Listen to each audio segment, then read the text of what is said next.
નમસ્કાર મિત્રો. આજે માણસ પાસે બધું છે પણ શાંતિ નથી. પૈસા છે, મિત્ર છે, મોબાઈલ છે, એન્ટરટેનમેન્ટ છે, છતાં અંદર એક ખાલીપો છે. અને આ ખાલીપાને સમજવા માટે દુનિયા બે રસ્તાઓ પર ચાલી રહી છે. એક ક્લિનિકલ સાયકોલોજી અને બીજું ભારતીય દર્શન. ક્લિનિકલ સાયકોલોજી કહે છે કે માણસના દુઃખનું કારણ trauma, anxiety, depression, brain chemistry અને અનકોન્શિયસ માઇન્ડ છે. એટલે થેરાપી, કાઉન્સિલિંગ અને મેડિટેશન દ્વારા મનને હીલ કરવાનો પ્રયાસ થાય છે. પરંતુ ભારતીય દર્શન એકદમ અલગ વાત કરે છે. ઉપનિષદો કહે છે તું મન નથી. ગીતા કહે છે અશાંત મન જ દુઃખનું મૂળ છે. પશ્ચિમી સાયકોલોજી માણસને સોસાયટી સાથે એડજસ્ટ કરવાનું શીખવે છે, જ્યારે ભારતીય દર્શન માણસને પોતાની અંદર ઉતરવાનું શીખવે છે. ફ્રોઈડે કહ્યું કે ડિઝાયર માણસને અંદરથી કંટ્રોલ કરે છે, જ્યારે યોગ દર્શન કહે છે કે વાસનાઓ અને સંસ્કારો જ દુઃખનું કારણ છે.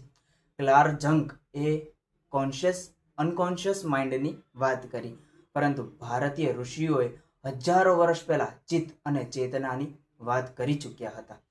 સાયકોલોજી કહે છે તમારા વિચારોને બદલો, જ્યારે ધ્યાન કહે છે વિચારોથી થોડા દૂર થાઓ. આજના યુવાનો એન્ઝાયટી અને ઓવરથિંકિંગમાં જીવે છે.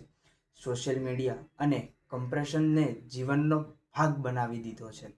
દરેક માણસ બીજાની સક્સેસ જોઈને પોતાની વેલ્યુ મેજર કરે છે.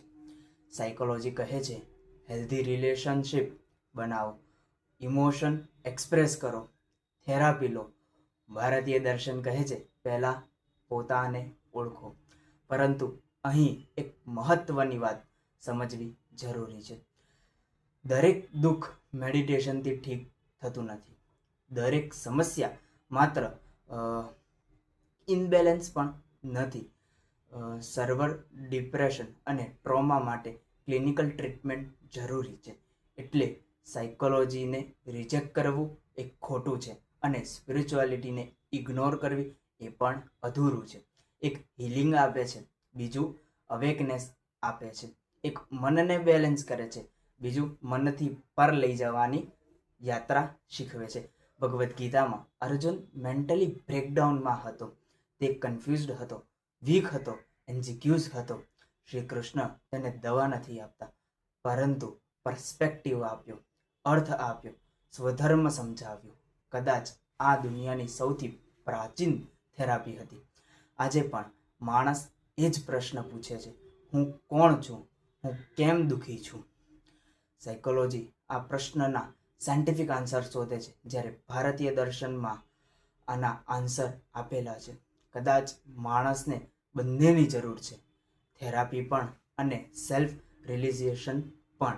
કારણ કે માણસ માત્ર બ્રેન નથી, કદાચ એક એવી ચેતના પણ છે જે મનને પણ જોઈ શકે છે. ધન્યવાદ.